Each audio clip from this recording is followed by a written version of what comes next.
नमस्कार दोस्तों, GS recipe के यूट्यूब चैनल पर आपका स्वागत है। आज हम तुगलक वंश के बारे में डिस्कस करेंगे। यह इसका भाग 2 है। भाग 1 अपलोड हो चुका है, जाके उसको भी देखिए, फिर उसके बाद इस पर देखिएगा। चलिए स्टार्ट करते हैं। पहला क्वेश्चन बोल रहा है कि 14वीं सदी का प्रसिद्ध यात्री इब्न बतूता कहाँ का निवासी था। तो जो इब्न बतूता था वह उत्तरी अफ्रीका का निवासी था।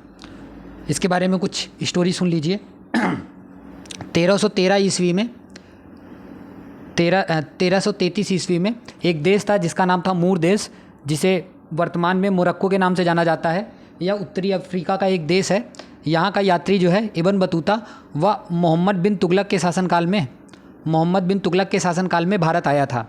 मोहम्मद बिन तुगलक इसकी नॉलेज से बड़ा प्रभावित हुआ और फिर उसने क्या किया, उसने 1334 ईस्वी में इसे दिल्ली का काजी नियुक्त कर दिया। क्या किया इसने? इब्न बतूता को दिल्ली का काजी नियुक्त कर दिया। उसके बाद क्या हुआ? उसके बाद जो इब्न बतूता है उसने एक किताब लिखी। उस किताब का नाम था रेहला बुक। उस किताब का नाम था रेहला।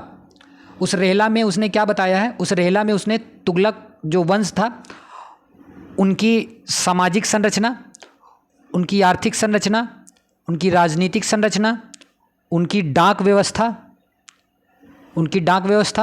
उनकी गुप्तचर व्यवस्था और उनका दरबारी जीवन, इन सब के बारे में उसने अपनी पुस्तक में डिटेल में बताया है।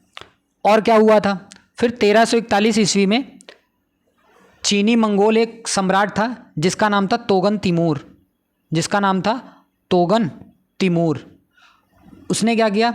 उसने एक शिष्टमंडल दिल्ली भेजा मोहम्मद बिन तुगलक के पास और उसने रिक्वेस्ट किया मोहम्मद बिन तुगलक से कि उसे इजाज़त दी जाए कि वह भारत आके बौद्ध मंदिरों का दर्शन कर सके, देख सके उन्हें। ठीक है। फिर उसके बाद क्या हुआ? मोहम्मद बिन तुगलक ने क्या किया? मोहम्मद बिन तुगलक ने इब्न बतूता को राजदूत के रूप में 1342 ईस्वी में इब्न बतूता को चीन भेजा। किंतु ये जो इब्न बतूता था यह चीन नहीं गया, वह अपने घर वापस लौट गया। ठीक है। चलिए अगले प्रश्न के ऊपर चलते हैं। अगला प्रश्न क्या बोल रहा है? अगला प्रश्न है, निम्नलिखित में से किसने सल्तनत काल में डाक व्यवस्था का विस्तृत विवरण दिया है? तो डाक व्यवस्था के बारे में किसने बताया है? डाक व्यवस्था के बारे में जो दरबारी कवि था, कौन? Ibn Battuta. इब्न बतूता ने कौन सी पुस्तक लिखी थी? रेहला नामक एक पुस्तक लिखी थी जिसमें इन सब के बारे में उसने बताया है। अगले प्रश्न की ओर बढ़ते हैं। अगला प्रश्न क्या है? अगला प्रश्न है, वह दिल्ली सुल्तान जिसके यहाँ चीन के मंगोल सम्राट का एक शिष्टमंडल कुछ बौद्ध मंदिरों को देखने की अनुमति के लिए आया था, वह कौन था? तो वह था मोहम्मद बिन तुगलक, जिसके दरबार में वो इजाज़त मांगने के लिए आए थे। अगले प्रश्न की ओर बढ़ते हैं। अगला प्रश्न क्या है? अगला प्रश्न बोल रहा है, मोहम्मद बिन तुगलक के समय किसे चीन का राजदूत नियुक्त किया गया था? चीन का राजदूत किसे नियुक्त किया गया था? मैंने बताया था इब्न बतूता को नियुक्त किया गया था। इसका सही आंसर क्या हो जाएगा? इसका सही ऑप्शन हो जाएगा ऑप्शन नंबर सी। अगले प्रश्न की ओर बढ़ते हैं। अगला प्रश्न क्या बोल रहा है? अगला प्रश्न है, इब्न बतूता इनमें से किस दिल्ली सुल्तान के दूत के रूप में चीन गया था? वह कौन था? वह था मोहम्मद बिन तुगलक। मोहम्मद बिन तुगलक ने ही तो बोला था उसको जाने के लिए राजदूत के रूप में। ठीक है। अगले प्रश्न की ओर चलते हैं। अगला प्रश्न क्या है? अगला प्रश्न कथन है और इसमें बताना है कि कौन सा कथन सही है, कौन सा कथन सही नहीं है। और क्वेश्चन बोल रहा है कि प्रसिद्ध यात्री इब्न बतूता के विषय में निम्नलिखित कथनों पर विचार कीजिए। पहला कथन है, यह मोरक्को का यात्री था, तो यह कथन बिल्कुल सही है, यह मोरक्को का ही रहने वाला था। दूसरा कथन है, 14वीं शताब्दी में इस उपमहाद्वीप में यात्रा करते हुए उसने किताबुल हिंद में अपने अनुभवों का वृत्तांत किया। नहीं, ये बुक इसने नहीं लिखी थी। तीसरा कथन बोल रहा है, यह चीन में दिल्ली के सुल्तान के दूत के रूप में भेजा गया था। हाँ बिल्कुल, ये कथन बिल्कुल सही है। तो इसका ऑप्शन क्या हो जाएगा? इसका ऑप्शन हो जाएगा ऑप्शन नंबर बी। पहला और तीसरा सही है, दूसरा गलत है। अगले प्रश्न की ओर चलते हैं। अगला प्रश्न क्या है? इतिहासकार जियाउद्दीन बर्नी के अनुसार दिल्ली का आदर्श सुल्तान कौन था? दिल्ली का आदर्श सुल्तान था किसके अनुसार? बर्नी के अनुसार। उसका नाम था फिरोज शाह तुगलक। उसका क्या नाम था? उसका नाम था फिरोज शाह तुगलक। फिरोज शाह तुगलक के बारे में कुछ महत्वपूर्ण तथ्य जान लीजिए। मोहम्मद बिन तुगलक ने जो शासन किया था वह 1325 से लेके 1351 तक उसने शासन किया था। उसकी मृत्यु के पश्चात फिरोज शाह तुगलक आया। फिरोज शाह तुगलक ने 1351 से लेकर 1388 तक शासन किया। दिल्ली का सुल्तान ये बना रहा। और उसने क्या किया? उसने सभी सरदारों को प्रसन्न करने के लिए ना उसने उदारता की नीति अपनाई। उसने क्या किया, उसने उदारता की नीति अपनाई। फिर उसके बाद क्या हुआ, फिर उसने मुस्लिमों के लिए राज्य के खर्च पर मक्का मदीना के लिए हज यात्रा की भी व्यवस्था की। तो ये कथन पूछा जाता है कि हज यात्रा की व्यवस्था किसने की थी, वह कौन था, वह फिरोज शाह तुगलक था। और क्या किया था इसने अपने सामाजिक कार्यों, सैन्य अभियानों, धार्मिक कार्यों, अर्थव्यवस्था आदि के बारे में स्वयं इसने एक अपनी लिखित आत्मकथा लिखी जिसका नाम था फुतुहात ए फिरोज शाही। जिसका क्या नाम था, जिसका नाम था फुतुहात ए फिरोज शाही। ठीक है, इसने एक आत्मकथा लिखी जिसमें इसके बारे में इसने विस्तार से वर्णन किया है। और क्या किया है इसने, इन्हीं सब कार्यों को देखते हुए जो इतिहासकार बर्नी ने उसे दिल्ली का आदर्श सुल्तान कहा। उसके बाद क्या हुआ, उसके बाद फिरोज शाह तुगलक दिल्ली सल्तनत का प्रथम सुल्तान था जिसने इस्लाम के कानूनों और उलेमाओं को राज्य के प्रशासन में प्रधानता दी। ठीक है, राज्य के प्रशासन में ये मानता था उनकी बातों को। और क्या किया उसने स्वयं को खलीफा का नायब कहा। उसने क्या कहा, उसने स्वयं को खलीफा का नायब कहा, खलीफा का नायब कहा उसने स्वयं को। और क्या किया, और इसने सिक्कों पर खलीफा अंकित करवाया, और उसने सिक्कों पर खलीफा अंकित करवाया। उसके बाद क्या हुआ, खलीफा से उसे एक उपाधि मिली जिस उपाधि का नाम है सैयद उस सलातीन, जिसका नाम है सैयद उस सलातीन, इसको यह उपाधि मिली। फिर उसके बाद क्या हुआ, उसने अपने खुतबे में कुतुबुद्दीन ऐबक को छोड़ के, किसको छोड़ के, कुतुबुद्दीन ऐबक को छोड़ के सभी पूर्ववर्ती दिल्ली के सुल्तानों का नाम अंकित करवाया। जितने भी पूर्ववर्ती सुल्तान थे सबका नाम अंकित करवाया, केवल कुतुबुद्दीन ऐबक को इसने छोड़ दिया। हो सकता है कोई दुश्मनी रही हो भाई। ओके, अगले प्रश्न की ओर बढ़ते हैं। अगला प्रश्न क्या है, निम्नलिखित में से किसकी रचना का श्रेय स्वयं सुल्तान फिरोज शाह तुगलक को दिया जाता है। किसकी रचना का क्या तारीख है फिरोज शाही था, तारीख है फिरोज शाही नहीं था, वह फुजुहात फिरोज शाही था। और इसका ऑप्शन क्या हो जाएगा, इसका ऑप्शन हो जाएगा option number C is the right answer.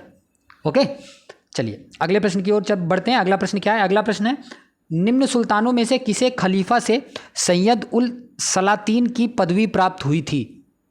किसे प्राप्त हुई थी, वह पदवी प्राप्त हुई थी फिरोज शाह तुगलक को। ओके, चलिए अगले प्रश्न की ओर बढ़ते हैं। अगला प्रश्न क्या है, अगला प्रश्न है, राज्य के खर्चे पर हज की व्यवस्था करने वाला पहले अब भारतीय शासक कौन था। तो मैंने बताया था वह कौन था, वह था फिरोज शाह तुगलक। बहुत कट्टर आदमी था ये, है ना। चलिए अगले प्रश्न की ओर बढ़ते हैं। अगला प्रश्न है, सुल्तान फिरोज तुगलक के खुतबे में सभी पूर्ववर्ती सुल्तानों के नाम सम्मिलित थे, निम्नलिखित नामों में से कौन सा एकमात्र अपवाद था। मैंने बताया था ना, इसने सिर्फ कुतुबुद्दीन ऐबक का नाम नहीं लिखवाया था, बाकी सबका नाम लिखवाया था। तो इसका सही ऑप्शन क्या हो जाएगा, इसका सही ऑप्शन हो जाएगा ऑप्शन नंबर ए। अगले प्रश्न की ओर बढ़ते हैं। अगला प्रश्न क्या है, अगला प्रश्न है, खलीफा के नायब के रूप में अपना नाम सिक्कों पर अंकित करवाया वह कौन सा सुल्तान था। वह तुगलक था। कौन था वो, तुगलक थे वो। इसका सही ऑप्शन क्या हो जाएगा, right answer is option number C. ठीक है, अगले प्रश्न की ओर बढ़ते हैं। अगला प्रश्न क्या है, अगला प्रश्न है, निम्नलिखित में से किस सुल्तान के दरबार में सबसे अधिक गुलाम थे। तो वह कौन था, किसके दरबार में सबसे अधिक गुलाम थे, तो वह फिरोज तुगलक था, जिसके दरबार में सबसे अधिक गुलाम थे। इसके बारे में कुछ महत्वपूर्ण तथ्य और जान लीजिए। महत्वपूर्ण तथ्य ये हैं कि सुल्तान फिरोज शाह तुगलक को दासों का बहुत शौक था, दासों का बहुत शौक था। फिर उसने क्या किया, उसने दासों की देखभाल करने के लिए एक विभाग बनाया जिसका नाम है दीवान ए बंदगान। जिसका नाम क्या है, जिसका नाम है दीवान ए बंदगान। एक विभाग की स्थापना की, इसे बंदगान एक खास भी कहा जाता है, नए विभाग की स्थापना की। फिर उसके बाद क्या हुआ, उसके पास जो ये फिरोज तुगलक है, इसके पास लगभग 1,80,000, इसके पास लगभग 1,80,000 दास थे। ठीक है, सुल्तान ने गुलामों को सेना एवं इक्ताओं में महत्वपूर्ण पदों पर नियुक्त किया था। दासों को भी बहुत महत्वपूर्ण पदों पर नियुक्त किया था जो उनके प्रति वफादार होते थे। ठीक है, कुछ महत्वपूर्ण तथ्य और जान लीजिए। जो ये मैंने बताया था अर्ज ए बंदगान, यह क्या था, यह गुलाम मतलब दासों की भर्ती एवं निरीक्षण करने वाला अधिकारी होता था। उसके बाद एक नाम है चाउस गोरी, चाउस गोरी। यह क्या करते थे, यह दासों का जीवन बताता है। फिर उसके बाद एक नाम आता है नायब, नायब चाउस गैरिये, चाउस गैरिये। यह क्या बताता था, यह गोरे गुलामों का अधिकारी होता था। ठीक है। और फिरोज शाह तुगलक ने क्या किया था, फिरोज शाह तुगलक दासों का उसको इतना शौक था कि उसने दाकों के निर्यात पर भी प्रतिबंध लगा दिया था। ठीक है। चलिए अगले प्रश्न की ओर बढ़ते हैं। अगला प्रश्न क्या है, अगला प्रश्न बोल रहा है मध्यकालीन भारतीय शासकों के संदर्भ में निम्नलिखित में से कौन सा कथन सही है। पहला कथन है अलाउद्दीन खिलजी ने पहले एक अलग आरिज विभाग स्थापित किया, यह कथन गलत है। दूसरा कथन बोल रहा है बलबन ने अपनी सेना के घोड़ों को दागने की पद्धति शुरू की, ये भी गलत है। उसके बाद है मोहम्मद बिन तुगलक के बाद दिल्ली की गद्दी पर उसके चाचा बैठे, तो ये भी गलत है। फिर उसके बाद है फिरोज तुगलक ने गुलामों का एक अलग विभाग स्थापित किया, तो मैंने बताया था एक अलग विभाग की स्थापना करी जिसका नाम दीवाने बंदगान था, जिसका नाम क्या था, दीवाने बंदगान। अगले प्रश्न की ओर बढ़ते हैं। अगला प्रश्न क्या है, दिल्ली सुल्तानों के शासनकाल में बंदगान ए खास किसे निर्दिष्ट करता है। जो बंदगान ए खास है वह किसे बताता है, वह बताता है शाही गुलाम को। Option number B is the right answer. वह किसको बताता है, वह शाही गुलाम को बताता है।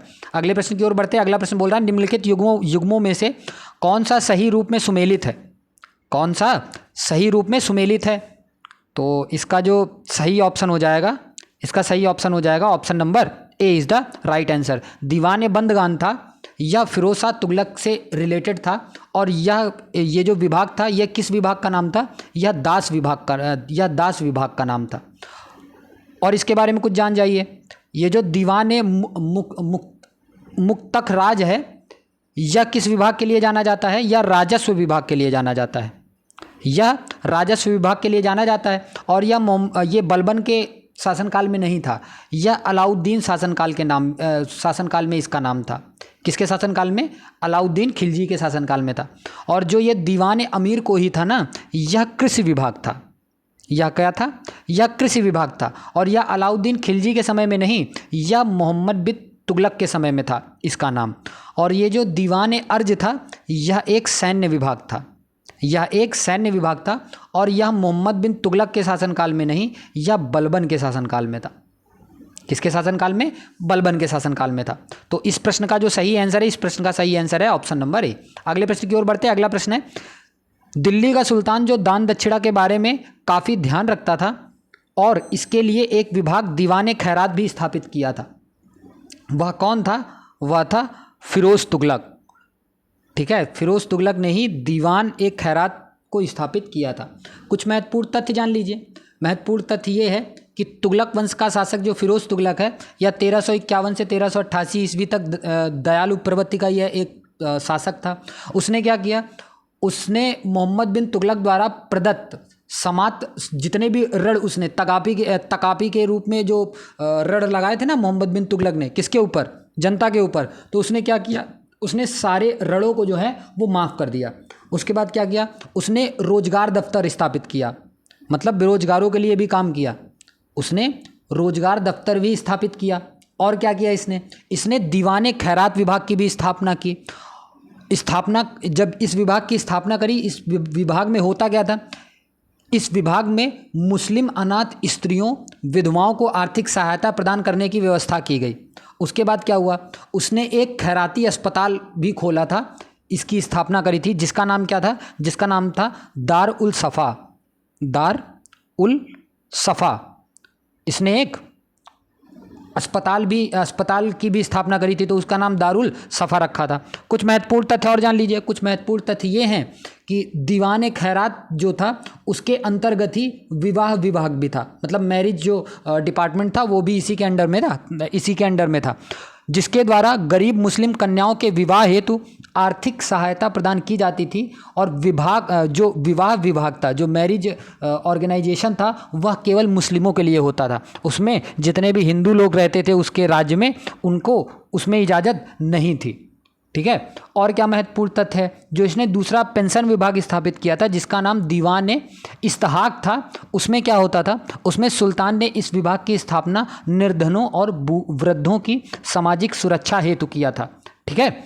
चलिए अगले प्रश्न की ओर बढ़ते हैं। अगला प्रश्न क्या है? अगला प्रश्न बोल रहा है निम्नलिखित में से किस एक दिल्ली के सुल्तान ने एक रोजगार कार्यालय, एक दीवाने खैरात तथा दारुल सफ़ा की स्थापना करी थी?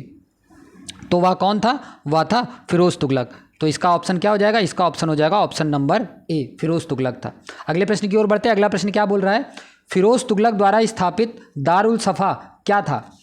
दारुल जो सफ़ा था वह क्या था? वह था एक खैराती अस्पताल।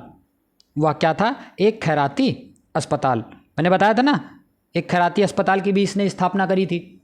ओके, चलिए अगले प्रश्न की ओर बढ़ते हैं। अगला प्रश्न क्या है? अगला प्रश्न बोल रहा है निम्नलिखित में से किस सुल्तान ने बेरोजगारों को रोजगार दिलवाया? वह कौन था? वह था फिरोज तुगलक। ओके, चलिए अगले प्रश्न की ओर बढ़ते हैं। अगला प्रश्न क्या है? अगला प्रश्न है वह सुल्तान जिसने प्रथम बार हिंदू धर्म ग्रंथों का फारसी भाषा में अनुवाद कराने का कार्य प्रारंभ किया? वह कौन था? वह था फिरोज शाह तुगलक। इसके बारे में कुछ महत्वपूर्ण तथ्य और जान लीजिए। जो फिरोज शाह तुगलक था वह प्रथम बार हिंदू धर्म ग्रंथों का फारसी भाषा में अनुवाद करवाने वाला इसने एक अलग से विभाग की स्थापना करी थी, जिसका नाम इसने दिया था अनुवाद विभाग। जिसका नाम क्या दिया था इसने? अनुवाद विभाग की स्थापना करी थी। उसका उद्देश्य क्या था? उसका उद्देश्य था हिंदू एवं मुस्लिम धर्म ग्रंथों को पढ़ा जाए और एक दूसरों के विचारों की समझ को बेहतर बनाया जा सके। और उसने क्या किया था?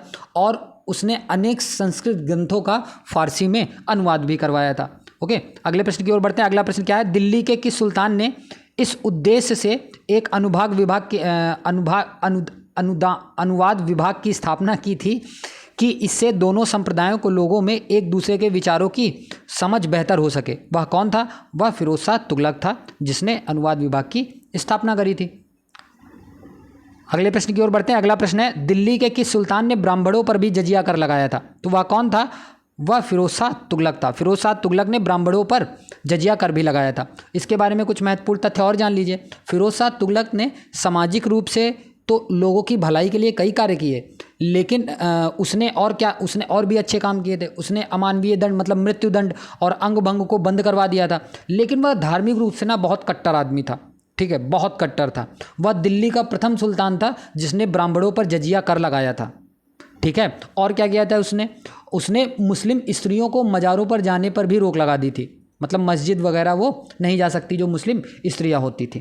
ठीक है, तो इसका सही आंसर है फिरोज शाह तुगलक। अगले प्रश्न की ओर बढ़ते हैं। अगला प्रश्न बोल रहा है दिल्ली के किस सुल्तान ने सर्वप्रथम मुस्लिम स्त्रियों को दिल्ली के बाहर स्थित मज़ारों पर जाने पर प्रतिबंध लगा दिया था? वह कौन था? वह फिरोज शाह तुगलक था, जिसने रोक लगा दी थी। अगले प्रश्न की ओर बढ़ते हैं। अगला प्रश्न बोल रहा है निम्नलिखित में से दिल्ली के किस सुल्तान ने अमानवीय दंड देना बंद कर दिया था? वह कौन था जिसने अमानवीय दंड देना बंद कर दिया था? वह था फिरोज शाह तुगलक। मृत्युदंड को ही इसने खत्म कर दिया था। ओके, अगले प्रश्न की ओर बढ़ते हैं। अगला प्रश्न है सर्वप्रथम लोक निर्माण विभाग की स्थापना किसने की थी? सर्वप्रथम लोक निर्माण विभाग की जो स्थापना करी थी वह करी थी फिरोज शाह तुगलक ने। इसके बारे में कुछ महत्वपूर्ण तथ्य और जान लीजिए। कुछ महत्वपूर्ण तथ्य ये हैं कि फिरोज शाह तुगलक ने लोक कल्याणकारी विभाग कार्य एवं नवीन नगरों की स्थापना के उद्देश्य से सर्वप्रथम लोक निर्माण विभाग की स्थापना करी थी। इसके अंतर्गत क्या था? इसके अंतर्गत जो आपने इस समय फिरोज शाह कोटला मैदान देखते हो ना, तो इसके अंतर्गत फिरोज शाह कोटला, फिर उसके बाद जौनपुर के बाद फिरोजाबाद के बाद फतेहाबाद, फिर हिसार आदि नगरों की जो स्थापना करी थी वह इसी ने करी थी। फिर क्या हुआ? फिर कई स्थानों पर इसने किले, मकबरे और नहरों का भी निर्माण करवाया। किले, मकबरे और नहरों का भी निर्माण करवाया। फिर उसके बाद क्या हुआ? 1354 ईस्वी में हिसार में किला बनवाया था इसने। ठीक है, जिसमें दिल्ली गेट, मोरी गेट, नागौरी गेट और तालाकी गेट नाम के 4 द्वार बने हुए थे। उसके बाद क्या हुआ? फिरोज शाह तुगलक ने और क्या किया था? फिरोज शाह तुगलक ने अशोक के टोपरा के स्तंभ को, अशोक का जो स्तंभ था जो कि टोपरा में स्थित था, कहाँ पर? टोपरा में स्थित था। टोपरा के स्तंभ को सोने का स्तंभ कहा था। सोने का स्तंभ कहा था। अशोक ने जो लगवाया था उसे सोने का स्तंभ कहा था। फिर क्या हुआ? उसने टोपरा तथा मेरठ स्थित अशोक के 2 स्तंभ को दिल्ली लाकर स्थापित करवाया, वहाँ से उखाड़ लाया। और कुछ महत्वपूर्ण तथ्य जान लीजिए। लोक निर्माण विभाग का जो प्रमुख वास्तुकार था उसका नाम क्या था? उसका नाम था मलिक गाजी साहना। और उसका जो सहायक था उसका नाम था अबुल हक। उसका क्या नाम था? अबुल हक। और कुछ महत्वपूर्ण तथ्य क्या है? फिरोजपुर को आखिरीनपुर अंतिम नगर भी कहा जाता है। किसको? फिरोजपुर को फिरोजपुर को अंतिम नगर भी कहा जाता है। और कुछ महत्वपूर्ण तथ्य क्या हैं? फिरोज शाह तुगलक ने अपने नाम से 1352 ईस्वी में दिल्ली में मदरसा ए फिरोज शाही नामक मदरसे का निर्माण करवाया। तो आप ये भी ध्यान में रख सकते हैं।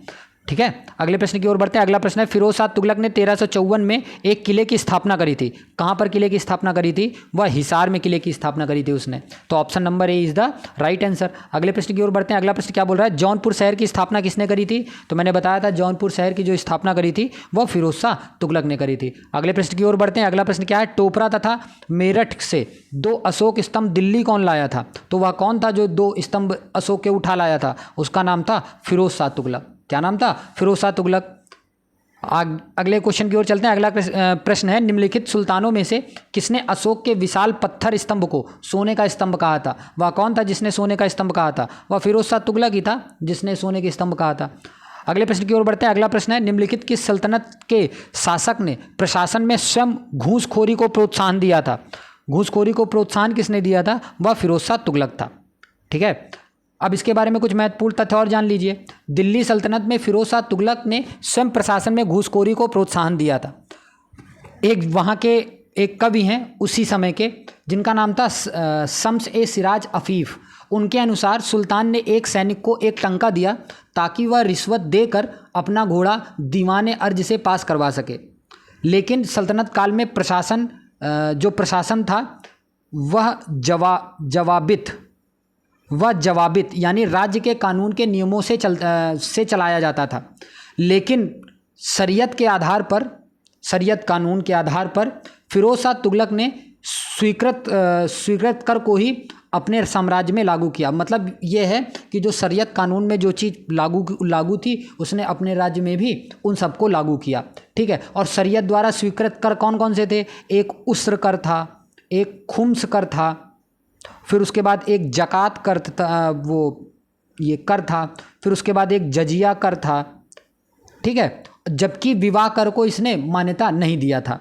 ओके, चलिए इसका जो सही आंसर है, इसका सही आंसर है फिरोज शाह तुगलक। अगले प्रश्न की ओर बढ़ते हैं। अगला प्रश्न है, जवाबित क्या थे? जो जवाबित थे वह क्या थे? वह राज्य के कानून थे। तो option number C is the right answer. अगले प्रश्न की ओर बढ़ते हैं। अगला प्रश्न है, निम्न में से कौन सा शरिया द्वारा स्वीकृत नहीं था? कौन सा शरिया द्वारा स्वीकृत नहीं था? वह विवाह कर जो है वह स्वीकृत नहीं था। अगले प्रश्न की ओर बढ़ते हैं। दिल्ली का जो सुल्तान भारत में नहरों के सबसे बड़े जाल का निर्माण करने के लिए प्रसिद्ध है वह कौन था? नहरों का जाल जिसने स्थापित कर दिया वह था Firoz Shah Tughlaq. Right answer is option number C. कुछ महत्वपूर्ण तथ्य और जान लीजिए। महत्वपूर्ण तथ्य ये हैं कि फिरोज शाह तुगलक ने कृषि की उन्नति के लिए व्यापक स्तर पर नहरों का जाल बिछा दिया। उसने 5 बड़ी नहरें खुदवाई, जिसमें एक नहर है जिसका नाम है उलुग खानी, जिसका नाम है उलुग खानी, जिसका नाम है उलुग खानी नहर सबसे लंबी नहर थी। ठीक है, फिर उसके बाद क्या हुआ? नहरों द्वारा सिंचाई करने पर उसने एक कर लगा दिया। अगर कोई नहरों से सिंचाई करता था तो उसने एक कर लगा दिया। उस कर का नाम था हक ए सर्ब, उस कर का नाम था। ठीक है, नामक सिंचाई का उसने एक कर लगा दिया। उसके बाद क्या किया? उसने उसरी भूमि मतलब मुस्लिमों के अधीन जो भूमि थी उससे वह क्या करता था? उससे वह 1/10 भू राजस्व वसूल करता था। ठीक है, और क्या किया इसने? फलों की गुणवत्ता सुधारने के लिए इसने कई उपाय किए, फलों की गुणवत्ता को सुधारने के लिए। फिर उसने क्या किया? और उसने दिल्ली तथा उसके समीप के क्षेत्रों में लगभग 1200 बाग लगवाए थे। कितने बाग लगवाए थे? लगभग 1200 बाग लगवाए थे। उसके बाद क्या हुआ? उसके बाद फिरोज शाह तुगलक ने एक चांदी का सिक्का था, एक ससगनी नामक चांदी का सिक्का चलाया था। और यह ससगनी नामक जो चांदी का सिक्का था यह 6 जीतल के बराबर होता था। क्या होता था? यह 6 जीतल के बराबर होता था। कुछ महत्वपूर्ण तथ्य और जान लीजिए। जो फिरोज शाह तुगलक था, फिरोज शाह तुगलक की जो नहर प्रणाली का जो विस्तृत वर्णन है वो याहिया बिन अहमद सरहिंदी की पुस्तक एक थी जिसका नाम था तारीख़ मुबारक शाही। जिसका क्या नाम था? जिसका नाम था तारीख़ मुबारक शाही में वर्णन किया गया है।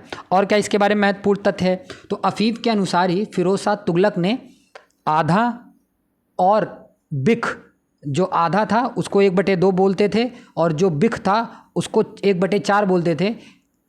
आधा और बिख नामक तांबा और चांदी सिक्के इसने निर्मित करवाए थे। और क्या करवाया था इसने, फिरोज शाह तुगलक के समय एक कजर शाह जो था वह टकसाल का स्वामी था। और क्या इंपॉर्टेंट फैक्ट है, फिरोज शाह तुगलक ने अपने सिक्कों पर अपने नाम के साथ साथ अपने पुत्र तथा अपने उत्तराधिकारी फतेह खां का भी नाम अंकित करवाया। फतेह खां का भी नाम अंकित करवाया इसने। ओके, अगले प्रश्न की ओर बढ़ते हैं। अगला प्रश्न क्या बोल रहा है, अगला प्रश्न है कि सर्व कर लगाया जाता है। जो सर्व कर लगाया जाता था वह किस लिए लगाया जाता था, वह लगाया जाता था सिंचाई के ऊपर। किसके ऊपर लगाया जाता था, सिंचाई के ऊपर। तो ऑप्शन क्या हो जाएगा, option number B, option B is the right answer. अगले प्रश्न की ओर बढ़ते हैं। अगला प्रश्न है निम्नलिखित में से कौन सिंचाई कर लगाने वाला दिल्ली का प्रथम सुल्तान था। तो सिंचाई कर लगाने वाला जो दिल्ली का प्रथम सुल्तान था वह फिरोज शाह तुगलक था। ओके, अगले प्रश्न की ओर बढ़ते हैं। अगला प्रश्न क्या है, अगला प्रश्न है फिरोज शाह तुगलक ने उपज का 1/10 भू राजस्व के रूप में वसूल किया। किससे वसूल किया, वह वसूल किया उसरी भूमि से। किस भूमि से, उसरी भूमि से इसने वसूल किया। अगले प्रश्न की ओर बढ़ते हैं। अगला प्रश्न है किस सुल्तान ने फलों की गुणवत्ता सुधारने के लिए उपाय किए। वह कौन सा सुल्तान था, वह था फिरोज शाह तुगलक। वह कौन सा था, फिरोज शाह तुगलक था। ओके, अगले प्रश्न की ओर बढ़ते हैं। अगला प्रश्न है ससगनी चांदी का एक छोटा सिक्का था जो किसके बराबर था, वह जीतल के बराबर था। वह किसके बराबर था, वह 6 जीतल के बराबर था।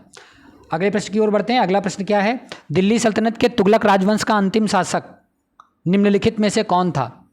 अंतिम शासक निम्नलिखित में से कौन था, उसका नाम था नासिरुद्दीन महमूद। उसका नाम क्या था, उसका नाम था Nasiruddin Mahmud. Option C is the right answer. इसके बारे में कुछ महत्वपूर्ण तथ्य जान लीजिए। महत्वपूर्ण तथ्य ये हैं कि तुगलक वंश का जो अंतिम शासक था उसका नाम नासिरुद्दीन महमूद था। इसने कब से कब तक शासन किया, इसने 1394 से लेके 1412 ईस्वी तक इसने शासन किया। ठीक है, इसी के समय एक शासक था जिसका नाम था तैमूर लंग। जिसका नाम क्या था, जिसका नाम था तैमूर लंग। तैमूर लंग ने 1398 ईस्वी में भारत पर आक्रमण कर दिया।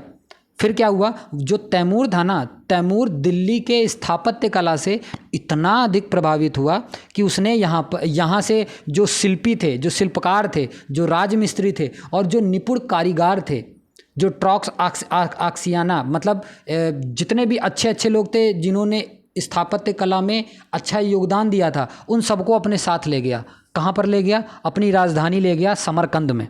ठीक है, फिर उसके बाद क्या, इसके बारे में और क्या महत्वपूर्ण तथ्य है, इसके बारे में एक महत्वपूर्ण तथ्य और याद रखिएगा कि जो तुगलक वंश था ना, यह दिल्ली सल्तनत का सबसे लंबा कार्यकाल वाला वंश था। इसने कब से कब तक शासन किया था, इसने 1320 ईस्वी से शुरुआत करके 1412 ईस्वी तक इसने शासन किया था। ठीक है, चलिए अगले प्रश्न की ओर चलते हैं। अगला प्रश्न क्या है, अगला प्रश्न बोला तैमूर ने किसके शासन काल में भारत पर आक्रमण किया तथा दिल्ली को लूटा था। तो वह नासिरुद्दीन शाह के शासनकाल में इसने भारत पर आक्रमण किया था और दिल्ली को लूटा था। अगले प्रश्न की ओर बढ़ते हैं। अगला प्रश्न है तैमूर लंग ने किस वर्ष भारत पर आक्रमण किया। तो जो तैमूर लंग था वह भारत पर उसने 1398 ईस्वी में आक्रमण किया था। अगले प्रश्न की ओर चलते हैं। अगला प्रश्न बोल रहा है तैमूर दिल्ली की वास्तुकला से इतना प्रभावित हुआ था कि वह अपने साथ भारत से शिल्पकार, राजमिस्त्री, निपुण कारीगरों को लेता गया ताकि वह उनसे उसी प्रकार की इमारतें बनवाएं। कहाँ पर ले गया था वो, अपने साथ वह ले गया था अपने साथ अपनी राजधानी समरकंद में। ठीक है, अगले प्रश्न की ओर बढ़ते हैं। अगला प्रश्न है किस वंश के सुल्तानों ने सबसे अधिक समय तक देश में राज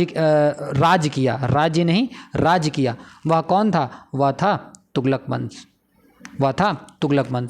और आज के अंतिम प्रश्न की तरफ चलते हैं। अंतिम प्रश्न बोला है निम्न में से किस राजवंश के अंतर्गत विजारत का चरमोत्कर्ष हुआ था। तो वह किसके शासनकाल में हुआ था, वह तुगलक के शासनकाल में हुआ था। किसके शासनकाल में हुआ था, तुगलक के शासनकाल में हुआ था। तो ये जो सीरीज चल रही है कैसी लग रही है आपको, प्लीज़ कमेंट सेक्शन में लिख के बताइए। कोई भी सजेशन हो तब भी कमेंट सेक्शन में लिख के बताइए और प्लीज़ वीडियो को लाइक करिए, चैनल को सब्सक्राइब करिए। धन्यवाद।